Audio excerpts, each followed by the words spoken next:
My name is Jay Larikas, and welcome to another Changing Gears review. Or I should say, a better Changing Gears review.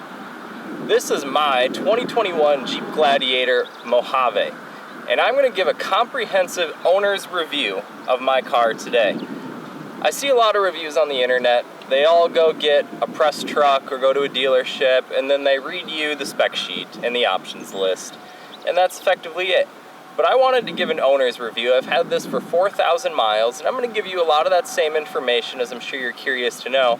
But I want to peel the onion back, take it a little deeper, tell you what that spec sheet really means, and what I have thought of those specs as I've owned it over the last 3 months now.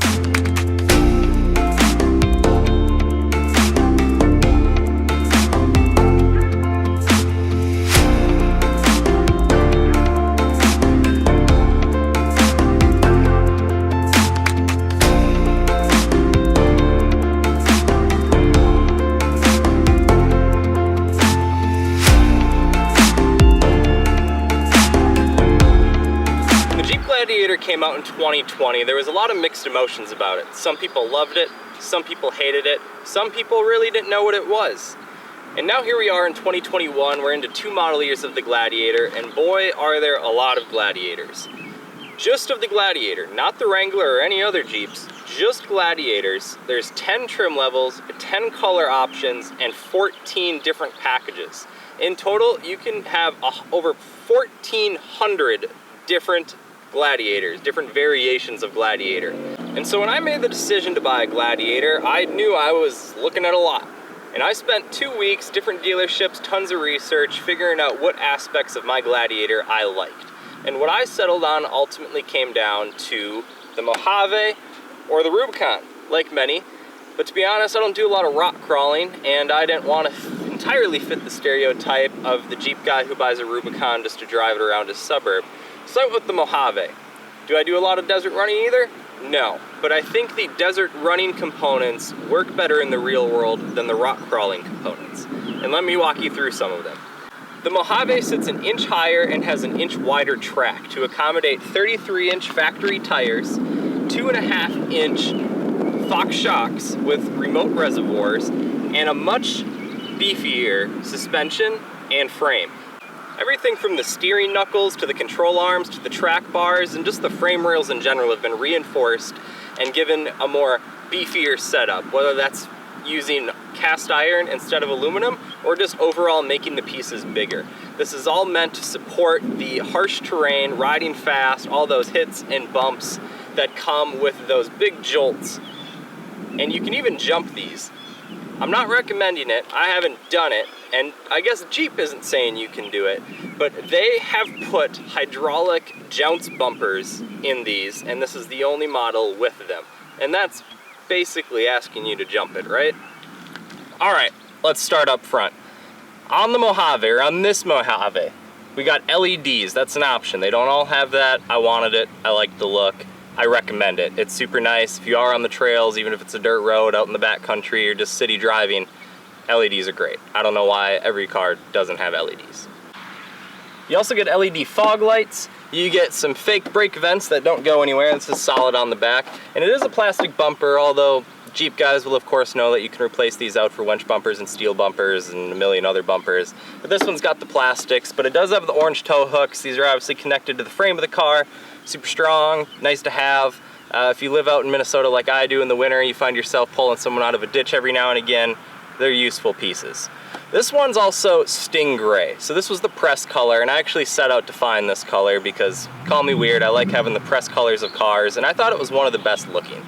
And so the thing to know about the Mojave is it's all about orange. The Mojave loves its orange accents, and no matter what color the car is, the accents are still orange. So in my opinion, it's important to pick a color that actually works well with the orange accents. Like for example, this comes in red with the orange accents. I don't think it looks very good. Black, sure, fine. The gray, I think looks the best. They have a dark green that looks solid. They have a maroon called Snazberry, that's a 2021 color. I don't love the look of that with the orange, but hey, each their own. This also has the hard plastic black fender flares. You can get these color matched, it's an option. I like the look of the black, I like the ruggedness. I thought it accented with the gray and orange a bit better. Although when people do get the kind of interesting colors like the Snazberry, it does look pretty good for it to have the matching fender flares in my opinion. One of the biggest pieces is the factory 33-inch Falcon Wild Peak AT3s that come factory on this. And Jeep actually says without any modifications, stock out the box, this will take 35-inch tires, and obviously I see no reason why it can. You have loads of clearance in here. I can stick my entire head in here if I wanted to. But the 33s are nice, and it's actually re-geared to accommodate the bigger tire. So Jeep guys might be familiar that if you're running a lower gear ratio on the highway with big tires, you might be sitting at really high RPM and your truck's working hard to get down the highway. Because this is re-geared to accommodate the 33-inch tires, it's smooth. It rides on the highway very quietly, very easily. You're going 70 at 2,000 RPM, and it's a happy driving experience. And one of the big aspects of the Mojave is it indirectly cured a lot of the Jeepness and the bad parts of the Jeepness, right? The wandering all over the road, the harsh ride. And so I really like having the 2.5-inch Fox shocks. You get remote reservoirs. The reservoirs are actually hiding here behind the bumper, and you get a big old skid plate that protects all of this stuff. So you don't want to be banging into anything, but they do a pretty good job to make sure all the important bits are sealed away. You get 17-inch wheels. They have a few different wheel options. I'm pretty sure the Mojaves only come with these black and silver alloys. They're 17 inches. I like them. I think they're nice. You could find cooler out there in the aftermarket, but I think for straight out of the box, this is a nice looking wheel and tire combination, and I'm a big fan of what Jeep has done with the Mojave in this regard. Of course, up front you have the iconic Jeep front end, but this one's a little extra cool in my opinion because it has the hood scoop. That's a Mojave feature that only comes on the Mojave, and now they actually have them on the 392 Wranglers, which I think is a really cool look. I love the 392 Wrangler. I think it's really tough, and I love having that V8 in a Jeep. I'm all about fast Jeeps, but this is not really one of them. We'll get to that. Also, one thing to note, I know it's not up front, but you have an oversized radiator and larger cooling fans on the Mojave to help keep it cool, obviously. So when you're out in the desert, in theory, it's hot and you're running hard, it's a little extra effort to keep it cool. On one off-roading run, and actually you'll see in our last video, the fans did kick on, and they are pretty loud, so that's something to notice. I took note of it when I was like, what is that? Is that the air conditioning? No, that's the fans. They're that loud. But I guess it's a good feature to have. It stayed in the green the entire time we were running it pretty hard on a hot Minnesota day.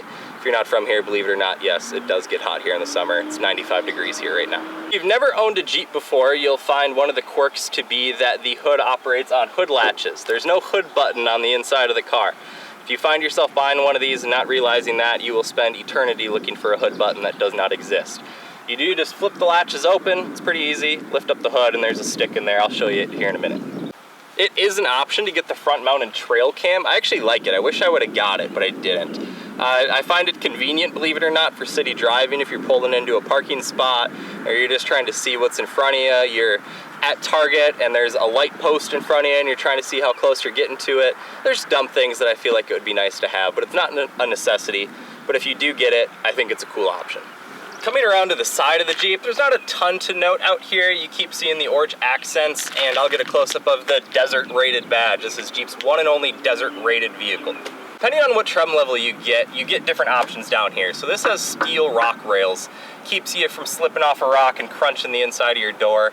Will I ever really probably use that? No. If you get some of the more road focused or luxury focused trim levels, you'll get Nerf bars here with the step.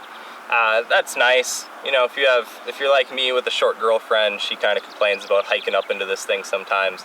But I'm gonna keep the rock rails personally. Maybe someday I'll decide to swap it out for the step. Coming around to the back of the truck, all Gladiators have a 5-foot bed.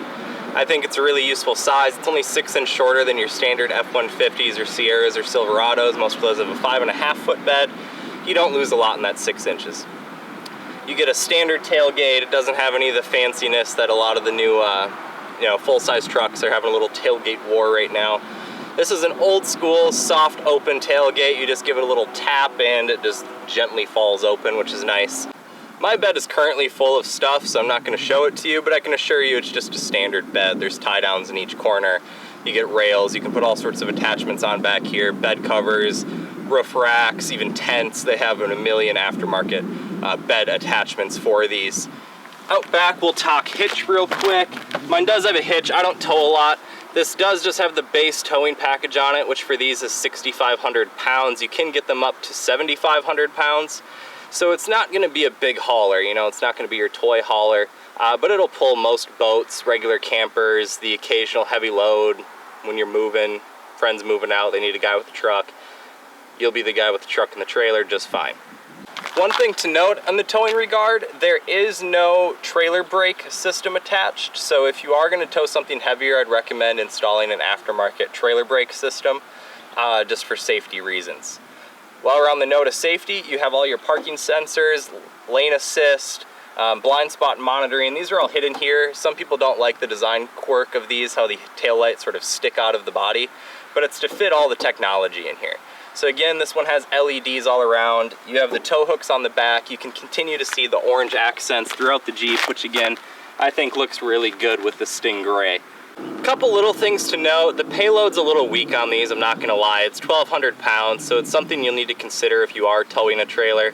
You know, for simple math, if you're running a 6,000 pound trailer, you can assume you're gonna have 600-700 pounds of tongue weight. You know, that's 60% of your payload right there. So if you got a couple guys in the truck, you're pushing it, I think it'll take it just fine, but it's something you want to be mindful of if you intend to do it over a long term. You don't want to burn out the transmission in these. They're not cheap, and they're not set up very easy to get in and out. With all the reinforcements and cross members and stuff, you take a lot of stuff out of these to get there. So just take the warning that you don't want to replace the transmission. Last thing while we're back here, you get a full spare underneath that's tucked up there, and it doesn't affect the ground clearance too much. And I think that is a good segue into this opinion right here, okay? If you're a serious rock crawler, you're probably not gonna buy a Gladiator anyway because of the ground clearance. The long wheelbase, the bed, you don't have great approach angles off this thing. You're gonna get a Wrangler if you're serious. So why get the rock crawling version of the truck that isn't really great at rock crawling? That's where we end up at the Mojave, and why I think it's the best option if you're looking for a tough, enthusiast, outdoorsy Jeep. One option to note on these that can really change the look of the Jeep is the top. So you can get both a hard top and a soft top, and within that there's little variations as well. You can get a black hard top, you can get the color matched hard top, which is what this obviously is, and then you can get the soft tops. I think the hard tops look a little better, it's just a matter of opinion, so I went with the color matched hard top. And one big improvement is the tops are a lot lighter than they used to be. You can actually lift this by yourself and take it off. It's big and bulky, so I don't recommend it. I don't want anyone hurting themselves or dropping the top, but it can be done.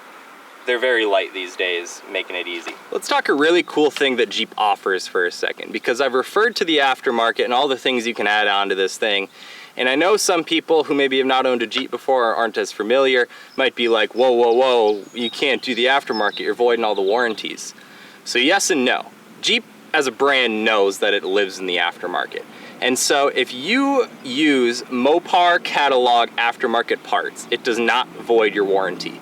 So you can actually lift this thing, put big tires on it, add your roof racks and your KC lights and whatever you want to do to it, as long as it comes from a Mopar catalog and therefore is an approved aftermarket part, you will not void your warranty, you won't void your lease, and you'll be in the good to go.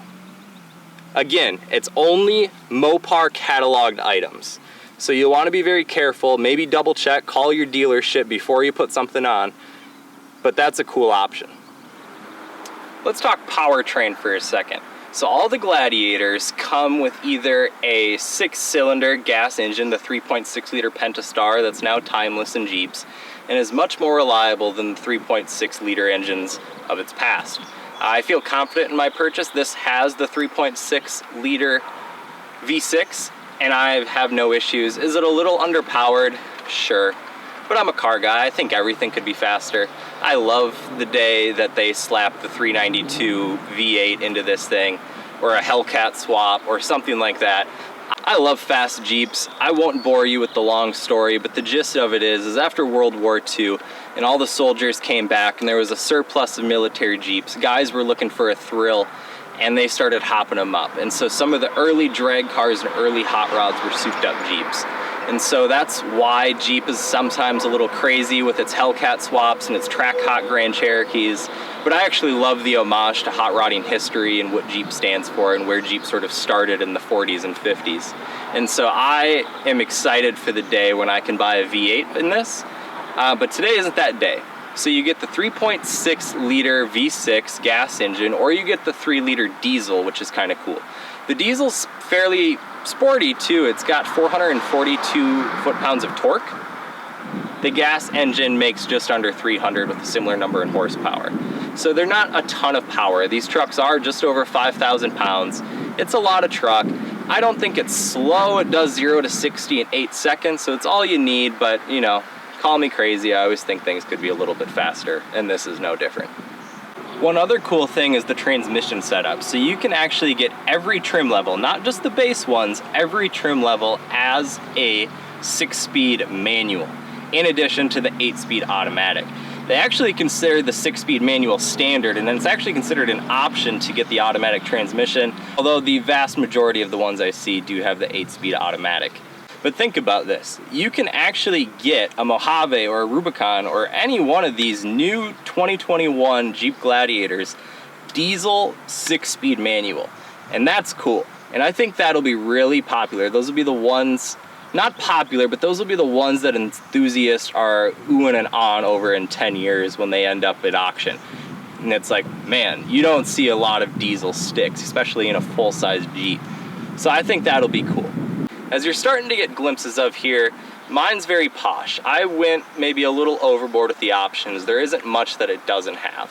But I actually think the inverse is equally cool. You can get the base versions, which is the sport models, like bare bones. Like as bare as you can probably get any 2021 car these days. So bare that it actually has manual roll down windows, cloth seats, no center screen, bare minimum. Of course, no heated seats, nothing like that. You can get these things so raw that it's actually kind of cool and very authentically Jeep. But I daily drive mine. If it was purely my off-roader, I'd have considered that. But I daily drive mine in Minnesota. I like heated seats. Mine has the heated steering wheel, leather, headliner to keep the wind noise down. And so I think that that's the best option for me, but I will not knock anyone, and I will actually applaud you if you go get a bare bones manual roll down windows Jeep. I think it's cool. All right, coming inside the Gladiator. So you get a lot of orange. I like the orange accents, the orange stitching in the seats. You get Mojave etched in, which is pretty nice. Gauge cluster here. You get digital in the middle, and then your tach and your speedo. Everything here, one thing to note is your 4x4. You get 2 high, 4 high, 4 low. You get the rear axle locker, so that's one difference between this and the Rubicon. Is the Rubicon you can also lock the front, and you have sway bar disconnect, which this does not. A great little mode here for those that like to do some off-roading is the Off-Road Plus.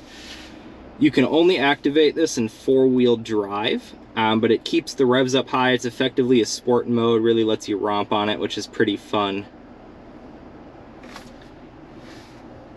Center dash, you of course have all your climate controls. Again, this has some options. So we have heated steering wheel, heated seats. This is the downhill crawl control, off-roading feature, traction control, automatic stop start. This one's a great point. This is a little bit of a knock for me. It doesn't automatically or permanently turn off, and so if you're like me and you don't like it, you have to get in and turn it off every single time, which is annoying. The rest of it's pretty standard. You have your radio.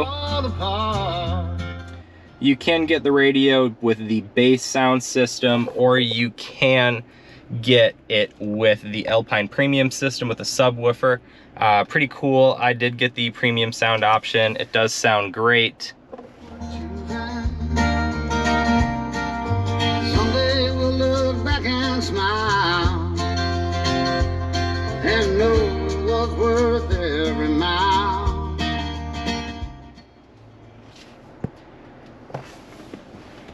Center screen's pretty nice. You'll notice it's encased, and that's in an effort to waterproof it. Much of this was thought out with waterproofing in mind. So under the floor mats, which are aftermarket, I put WeatherTechs in here. There are drain plugs under there, so you can actually hose this thing out, or if you get caught in the rain with the top down, you're okay. You'll live another day. Your carpets might get a little wet, but you'll live another day.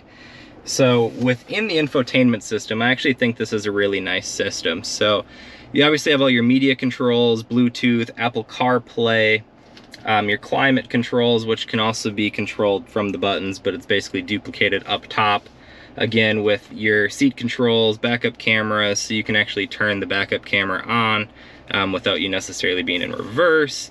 The ones with the front camera have the same option, which is kind of nice. The apps are kind of cool, so you might think like, hey, I'll never really use this stuff, but there's some cool ones. So you get your off-road pages.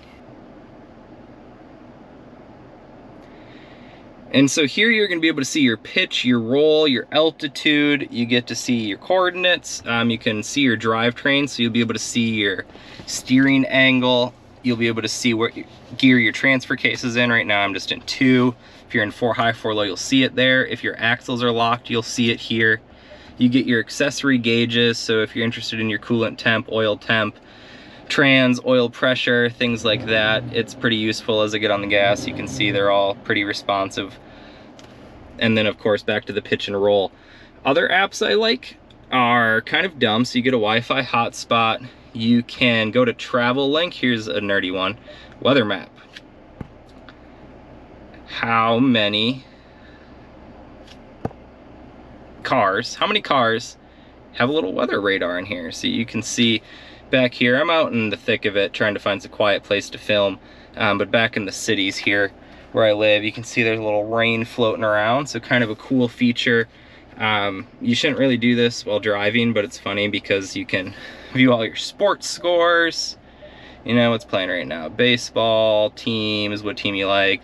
I hate the Red Sox, but last game, score, you know, you get all sorts of cool stuff. Local fuel prices. Gas is floating around $3 right now in Minnesota, Wisconsin. So a pretty thorough screen. You of course get full navigation. You can view your maps. Very responsive.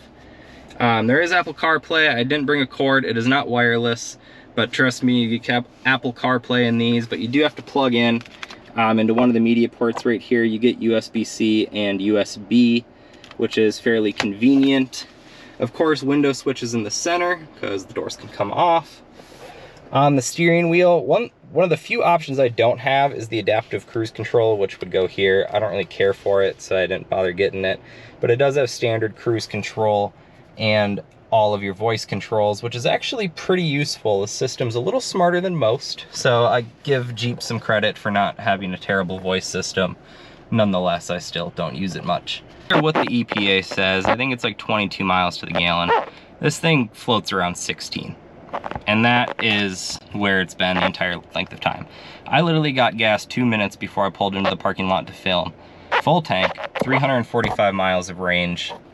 Not amazing. And one big thing I want to note in here is this headliner, okay? This headliner is an option. Sorry, as I pan through to get it. This headliner is an option, and it's a worthwhile option, big time. It keeps the wind noise down, it insulates really well, and so one of the big Jeep quirks, of course, is big wind noise on the highway, and if you're in the winter, it's not insulated well, it's a cold, drafty ride, this drastically improves it. So I would highly recommend getting the optional headliner. While I'm in here, if people are curious on how the roof comes off, front panel, so there's 2 front panels here.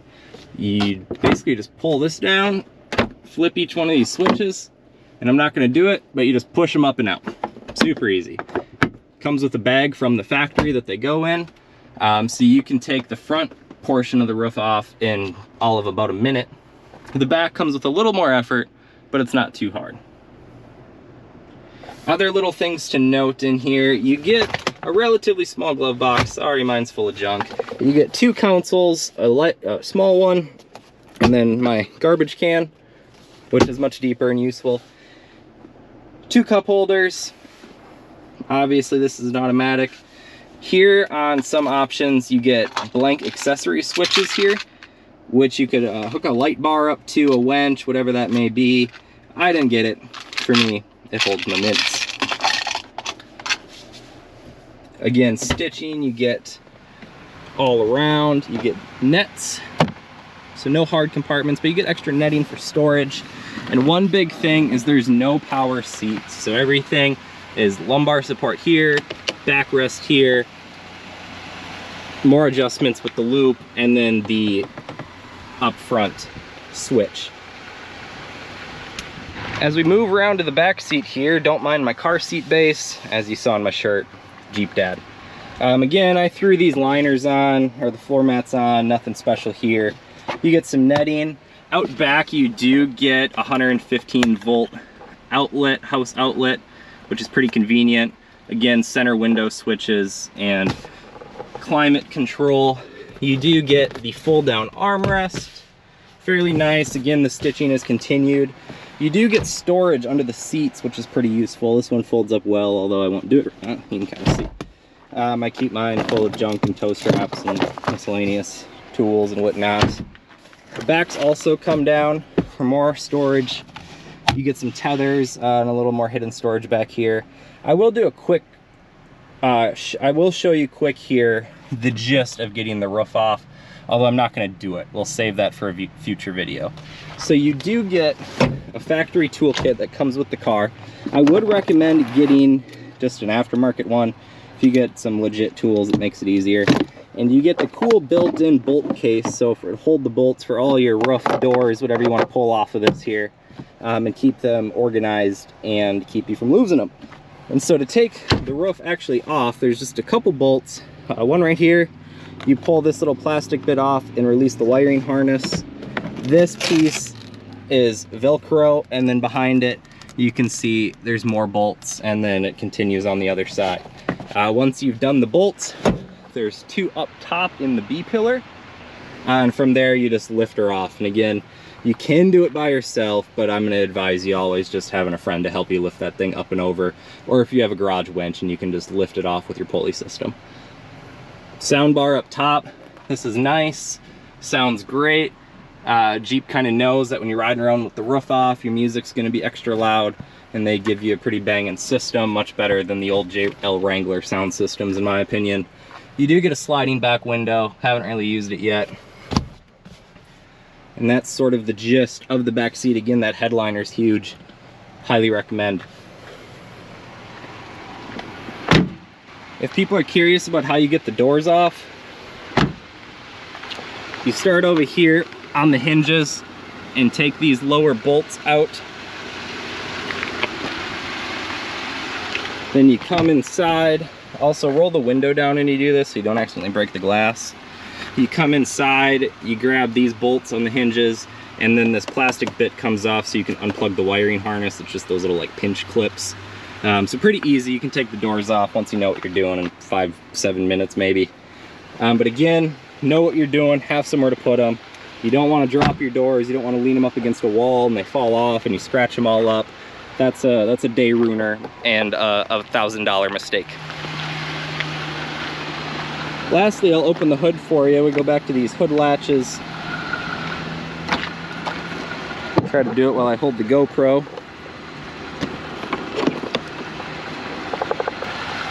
Again, try to find the release while I hold the GoPro. Alright, coming under the hood. Mine went off-road, so it's a little dirty. 3.6 liter gas engine. You can see, again, that hood scoop goes to nothing. And I wouldn't advise cutting it out or anything because you're just going to inhale all that dust and road debris. And you don't really want to do it if it's not designed for it. But air intakes, air filters, battery, fuse box, all your reservoirs, everything's pretty right up here. It's nice that the alternator's up top. Makes for some easier repairs. Again, as you go to close it, you want to make sure you're getting your hood latches on so your hood doesn't fly up. This is a little illegal, so sorry Mom, but if you want to see a quick behind the wheel point of view of this, we're gonna give it to you quick on these empty country back roads out here in Wisconsin.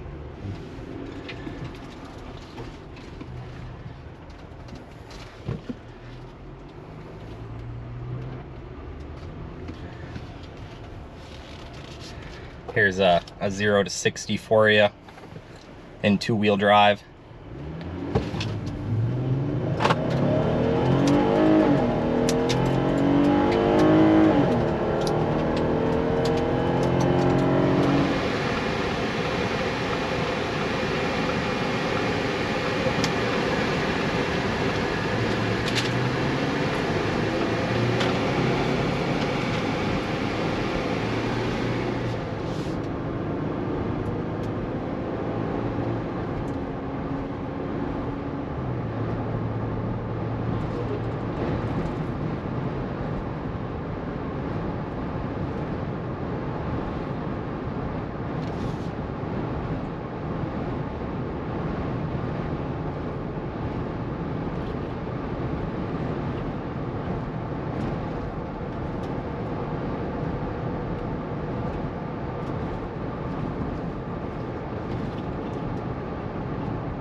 This has been the comprehensive owner's review of the 2021 Jeep Gladiator Mojave from Changing Gears. Thank you guys for watching. We're trying to do many more videos. If you haven't listened yet, we are almost done with our first season of the Changing Gears podcast over on Spotify. Love it if you'd give that a listen.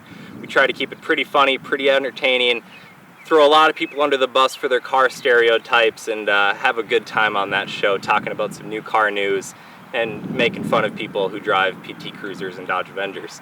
If you'd like to see more of these videos, please like, subscribe, and follow us along, comment. We'd love to know what you'd think. If you have questions, we really love engaging with our followers, and we're trying to build that following, and we want to do that by talking to you guys and working with you guys. So if you want to see more videos, let us know, and we'll see you next time on Changing Gears.